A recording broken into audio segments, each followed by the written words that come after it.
श्री गणेशाय नमः। श्री जानकी वल्लभो विजयते। श्री रामचरितमानस षष्ठ सोपान लंका कांड। कामदेव जी के शत्रु शिव जी के सेठ यानी जन्म मृत्यु के भय को हरने वाले काल रूपी मतवाले हाथी के लिए सिंह के समान, योगियों के स्वामी यानी योगीश्वर, ज्ञान के द्वारा जानने योग्य, गुणों की निधि, अजेय, निर्गुण, निर्विकार, माया से परे, देवताओं के स्वामी, दुष्टों के वध में तत्पर, ब्राह्मण वृंद के एकमात्र देवता यानी रक्षक, जल वाले मेघ के समान सुंदर, श्याम, कमल से नेत्र वाले, पृथ्वीपति यानी पृथ्वी के राजा के रूप में परम देव श्री राम जी की मैं वंदना करता हूँ। सुनि दस खंड रिसान अति तेहि मन कीनि विचार। राम दूत कर मरऊं बरु ये खल रत मल भार। कालनेमी की ये बातें सुनकर रावण बहुत ही क्रोधित हुआ। तब कालनेमी ने मन में विचार किया कि इसके हाथ से मरने की अपेक्षा श्री रामचंद्र जी के दूत के हाथ से ही मरूं तो अच्छा है। ये दुष्ट तो पाप समूह में रत है। वो मन ही मन ऐसा कहकर चला और उसने मार्ग में माया रची। तालाब, मंदिर और सुंदर बाग बनाया। हनुमान जी ने सुंदर आश्रम देखकर सोचा कि मुनि से पूछकर जल पी लूं, जिससे थकावट दूर हो जाए। राक्षस महाकपट से मुनि का भेष बनाए विराजमान था। वो मूर्ख अपनी माया से मायापति के दूत को मोहित करना चाहता था। मारुति ने उसके पास जाकर मस्तक नवाया। वो श्री रामचंद्र जी के गुणों की कथा कहने लगा। वो बोला, रावण और राम में महान युद्ध हो रहा है। राम जी जीतेंगे, इसमें संदेह नहीं। मैं यहाँ रहता हुआ भी सब देख रहा हूँ। मुझे ज्ञान दृष्टि का बहुत बड़ा बल है। हनुमान जी ने उससे जल मांगा तो उसने कमंडलू दे दिया। हनुमान जी ने कहा, थोड़े जल से मैं तृप्त नहीं होने वाला। तब वो बोला, तालाब में स्नान करके तुरंत लौट आओ तो मैं तुम्हें दीक्षा दूं, जिससे तुम ज्ञान प्राप्त करो। सर पैठत कपिपद गहा मकरी तब अकुलान। मारी तो धरि दिव्य तनु चली गगन चढ़ी जान। तालाब में प्रवेश करते ही एक मगरी ने अकुलाकर उसी समय हनुमान जी का पैर पकड़ लिया। हनुमान जी ने उसे मार डाला। तब वो दिव्य धारण करके विमान पर चढ़कर आकाश को चली।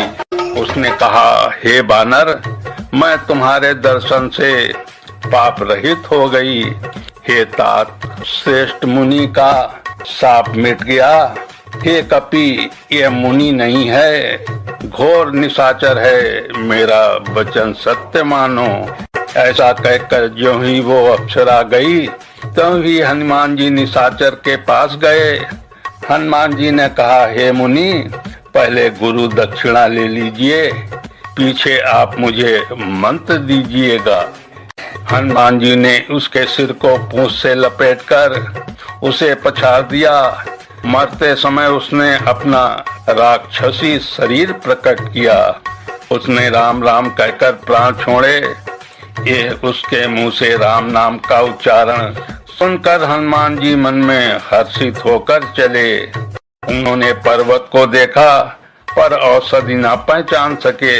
तब हनुमान जी ने एकदम से पर्वत को ही फाड़ लिया। पर्वत लेकर हनुमान जी रात ही में आकाश मार्ग से दौड़ चले और अयोध्यापुरी के ऊपर पहुंच गए। देखा भरत विशाल अति निश्चर मन अनुमानी। बिनु परसायक मार्यो चाप बन लगी तान। भरत जी ने आकाश में अत्यंत विशाल स्वरूप देखा। तब मन में अनुमान किया कि ये कोई राक्षस है। उन्होंने कान तक धनुष को खींचकर बिना फल का एक बाण मारा। बाण लगते ही हनुमान जी राम राम रघुपति का उच्चारण करते हुए मूर्छित होकर पृथ्वी पर गिर पड़े। प्रिय वचन राम नाम सुनकर भरत जी उठकर दौड़े और बड़ी उतावली से हनुमान जी के पास आए। हनुमान जी को व्याकुल होकर उन्होंने हृदय से लगा लिया, बहुत तरह से जगाया पर वे जागते न थे। तब भरत जी का मुख उदास हो गया, वे मन में बड़े दुखी हुए और नेत्रों में विषाद के आंसुओं का जल भरकर ये वचन बोले, जिस विधाता ने मुझे श्री राम से विमुख किया उसी ने फिर ये भयानक दुख भी दिया। यदि मन वचन और शरीर से श्री राम जी के चरण कमलों में मेरा निष्कपट प्रेम हो और यदि श्री रघुनाथ जी मुझ पर प्रसन्न हो तो ये बानर थकावट और पीड़ा से रहित हो जाए। ये वचन सुनते ही कपिराज हनुमान जी कौशलपति श्री रामचंद्र जी की जय हो कहते हुए उठ बैठे। लीन कपि उरलाए पुलकित तन लोचन सजल, प्रीति न हृदय समाए सुमिर राम रघुकुल तिलक। भरत जी ने बानर हनुमान जी को हृदय से लगा लिया, उनका शरीर पुलकित हो गया और नेत्रों में आनंद तथा प्रेम के आंसुओं का जल भराया। रघुकुल तिलक श्री रामचंद्र जी का स्मरण करके भरत जी के हृदय में प्रीति समाती न थी। भरत जी बोले, हे तात, छोटे भाई लक्ष्मण तथा जानकी सहित सुख निधान श्री राम जी की कुशल कहो। बानर हनुमान जी ने संक्षेप में सब कथा कही। सुनकर भरत जी दुखी हुए और मन में पछताने लगे। हाँ दैव, मैं जगत में क्यों जन्मा, प्रभु के एक भी काम न आया। फिर कुअवसर विपरीत समय जानकर मन में धीरज धरकर बलबीर भरत जी हनुमान जी से बोले, तात, तुमको जाने में देर होगी और सवेरा होते ही काम बिगड़ जाएगा, अतः तुम पर्वत सहित मेरे बाण पर चढ़ जाओ, मैं तुमको वहां भेज दूं जहां कृपा के धाम श्री राम जी हैं। भरत जी की ये बात सुनकर एक बार तो हनुमान जी के मन में अभिमान उत्पन्न हुआ कि मेरे बोझ से बाण कैसे चलेगा, किंतु फिर श्री रामचंद्र जी के प्रभाव का विचार करके वे भरत जी के चरणों की वंदना करके हाथ जोड़कर बोले, तब प्रताप और राखी प्रभु जय हूँ नाथ तुरंत, अस कहे आयत पाई पद बंद चलो हनुमंत। हे नाथ, हे प्रभु, मैं आपका प्रताप हृदय में रखकर तुरंत चला जाऊंगा।